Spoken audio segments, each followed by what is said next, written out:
여러분 안녕하십니까. 날씨가 아주 매우 무덥습니다.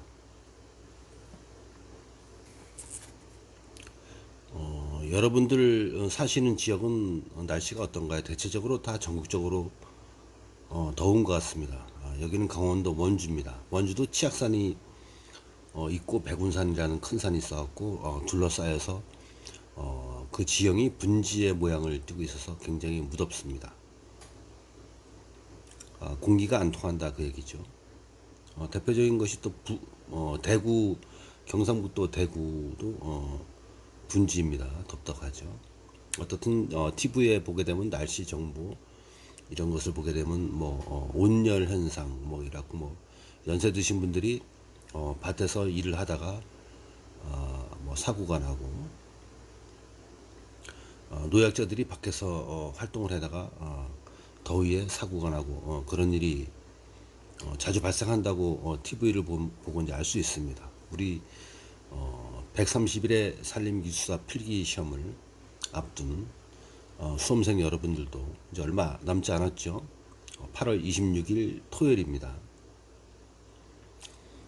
시험을 대비해서 공부를 하고 있을 텐데 특히 건강관리에 조심해서 음식도 건강한 음식을 먹고 또 휴식도 충분히 취하면서 공부를 하시기 바랍니다.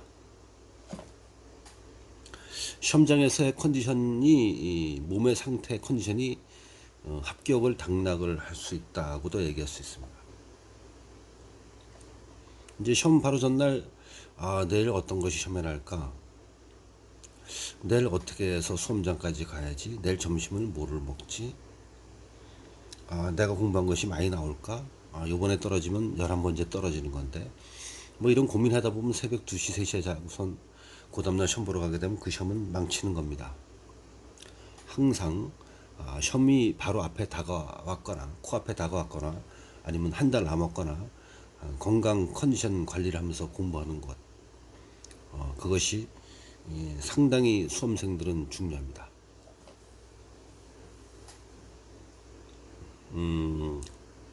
이번 시간에는 한번 용어에 대해서 어떻게 22줄을 기술해 나갈 것인가에 대해서 한번 말씀을 드려보겠습니다. 시험은 크게 용어 1교시가 있고 2, 3, 4교시 논술이 있습니다. 1교시 용어는 13문제 중에서 10문제를 골라 써야죠. 그리고 2, 3, 4교시 논술은 6문제를 주어주고 자기가 잘 쓸 수 있는 거 4문제를 골라 쓰면 되는 것이죠. 자, 그런데 우리 용어는 보통 문제를 포함해서 22줄을 채우면 되는 것이고요. 적지도 않고 많지도 않고 적절합니다. 왜? 용어를 1교시 22줄 한 장을 쓰게 되면은 1교시에 13문제 중에서 10문제를 골라 쓰기 때문에 한 문제에 10분씩 10문제 100분 딱 들어맞는 것입니다. 그렇기 때문에 우리가 시험을 볼 때에 1교시 용어에서는 한 문제를 22줄을 쓰기가 상당히 힘듭니다. 고민을 하고 뭘 써야 될지 생각을 해야 되고 어떻게 텍스트 답안으로 문구를 옮겨야지 이런 고민을 하다 보면은 시간이 휙휙 지나가죠. 그렇기 때문에 용어에서는 논술과 달리 논술에서는 보통 2장 반, 이쪽 반 또는 3장을 씁니다. 한 문제에. 그런데 용어는 한 문제에 문제를 포함해서 답까지 맨 끝에 끝 할 때까지 22줄을 씁니다. 그러면 용어에서 답안 구성을 갖다가 우리 시험을 갖다가 많이 치르지 않은 경험이 많지 않은 분들 또 기초 단계에 계신 분들 또 중급 정도의 레벨에 도달한 분들은 답안 구성 방법에 대해서 굉장히 혼돈스럽고 어려워합니다. 그래서 이번 시간에는 용어 답안 구성 방법에 대해서 한번 말씀을 드려보겠습니다. 예를 들어서 콘크리트 골막이 이렇게 용어에서 문제가 나왔다고 하지요. 콘크리트 골마기. 그럼 여러분들이 콘크리트 골마기에 대해서 용어로 22줄 답안을 구성하려면은 첫 번째 문제 뭐 4번이었다면 문제 4 한 다음에 반가로 닫고, 문제 4 한 다음에 반가로 닫고, 콘크리트 골마기 이렇게 문제를 써줘야죠, 답안지에다가. 그리고 한 칸 떼어서 그 밑에다가 답 그런 다음에 또 반가로를 닫아줘야 되죠. 그리고 세 번째 칸에다가 이제 1, 2, 3, 4 이렇게 용어 답안 구성을 해야 되는데, 콘크리트 골막이 이렇게 되면 가장 첫 번째에 로마 숫자 1이던 우리나라 우리 순 숫자 그리스 로마 숫자를 쓰던, 아니면 1, 2, 3, 4 할 때 1을 쓴다 이겁니다. 1 쓰고 콘크리트 골마기에 개요를 써줘야 되겠죠. 콘크리트 골마기, 그러니까 문제에서 물어본 콘크리트 골마기에 대해서 문제를 출제한 분들이 네가 한번 콘크리트 골마기에 대해서 22줄 답안을 네 마음대로 한번 작성해 봐라. 그러면 우리가 거기에 키워드가 들어가 있는지 문제 답안을 갖다가 어떻게 했는지 봐서 점수를 알아서 주겠다, 이런 뜻이죠.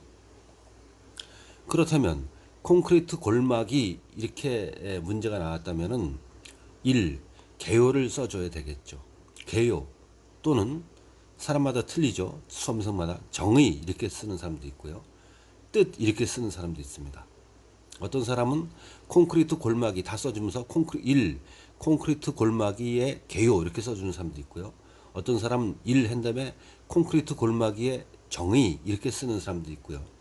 어떤 사람은 1 한 다음에 콘크리트 골마기에 뜻 이렇게 쓰는 사람도 있습니다. 그것은 각자 취향이자 자기의 답안 구성 패턴이니까 어느 것이 더 맞다, 틀리다, 점수를 더 받는다, 덜 받는다, 그렇게 얘기할 수는 없는 것입니다. 어떻든 콘크리트 골마기가 문제였다면 1. 콘크리트 골마기에 정의 이렇게 써줘야 되겠죠. 그래서 한 2줄 정도를 그 다음 칸에다가 뭐 황폐계류지에 뭐 산강 골짜기에 토사, 유목 등의 하류 이동을 방지하기 위하여 설치하는 횡단 구조물, 종단 구조물이 아니죠. 기술막이 이런 것들은 종단 구조물인데, 사방댐, 바닥막이, 골막이 이런 것들은 횡단 구조물입니다. 이렇게 써주게 되면 채점하시는 분들이 이 사람은 콘크리트 골마기의 뜻을 알고 있구나, 횡단 구조물이라는 그런 정확한 키워드까지 넣었구나. 그래서 여기서 점수가 2점을 받게 되는 것입니다. 10점 만점에. 자, 그럼 답안 구성을 또 어떻게 할까요? 2번은 어떻게 해야 되겠습니까? 2번은 당연히 콘크리트 골마기니까 콘크리트 골마기의 시공 방법을 써줘야 되겠죠. 2번 콘크리트 골마기의 시공 방법. 그리고 3번을 또 써줘야 되겠죠. 대제목 3번 콘크리트 골마기의 장점과 단점, 이렇게 서술할 수 있습니다. 대제목을 쓸 수 있습니다. 콘크리트 골마기는 장점 해놓고 한 세 줄을 갖다가 반을 갖다가 딱 잘라서 왼쪽엔 장점, 왼쪽 상단에는 장점, 오른쪽 상단에는 단점 이렇게 한 다음에 왼쪽 상단에 1 한 다음에 콘크리트 골막이 견고하다. 오른쪽의 단점은 환경 친화적이지 못하다. 뭐 이런 식으로 한 4칸 정도를 써줘야 되겠죠. 그리고 네 번째는 어떻게 써주겠습니까? 시공시 유의사항을 써주는 것입니다. 어떤 사람은 시공 사례를 써주죠. 행성군 우천면 하곡리에 2022년도 수해 피해지 복구 공사 시 콘크리트 골마기를 시공하였다. 이렇게 시공 사례 써주는데 점수를 더 확보하려면 4번 그래놓고 시공시 유의사항을 써주면 점수를 더 확보하는 것입니다. 시공시 유의사항 1. 원집안에 기초를 안 친다. 2번 하류에서 볼 때 직각으로 시공한다. 이런 것들을 써주면 되겠죠. 그러면 22줄이 충분히 나옵니다. 이제 용어에서 이제 많은 지식을 갖고 있지 않을 때 그 문제에 대해서 반을 쓰는 사람이 많죠. 한 10줄 정도. 10줄 정도. 근데 용어는 보통 합격권에 가는 사람들은 57점 이상 되는 사람들은 용어는 딱 22줄을 한 문제에 한 장을 씁니다. 그래서 10문제를 골라서 딱 10장을 쓰고 나오는 사람들이 상당히 많죠. 그렇게 되면 분량에서도 합격권이 되는 것이고, 그리고 내용면에서도 자기가 쓴 나름 또 점수를 받는 것이죠. 용어는 논술과 달리 논술은 2점 반장에서 3장 또는 자기가 많이 알고 있다면 3장 반까지 막 써주죠. 용어에서 자기가 잘 모르는 거다 그러면 또 1장 반에서 2장을 써줘야 되기 때문에 많이 하는 것은 2점 반장에서 3장을 써줘야지 그 양이 나오는 것이죠. 합격권에.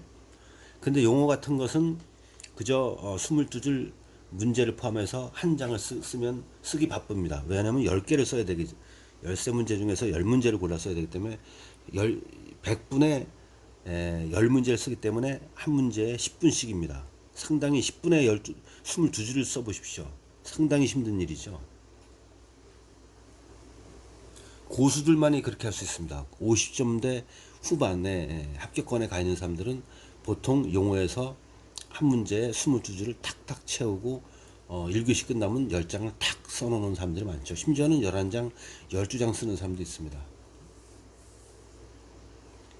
자, 용어에서 답안 구성 방법은 콘크리트 골마기를 제가 예를 들어서 1번 개요, 2번 시공 방법, 3번 장점 및 단점, 4번 시공시 유의사항, 그래서 22줄을 채우는 방법을 말씀을 드렸습니다. 이렇게 공법일 때는 이럴 수가 있고요. 산림 경영학 문제라든가 산림 병해충 문제라든가 산림 법률 문제라든가 이럴 때는 또 답안의 구성 방법이 달라질 수 있겠죠. 그러나 용어에서는 보통 대제목을 4개 정도면 충분합니다.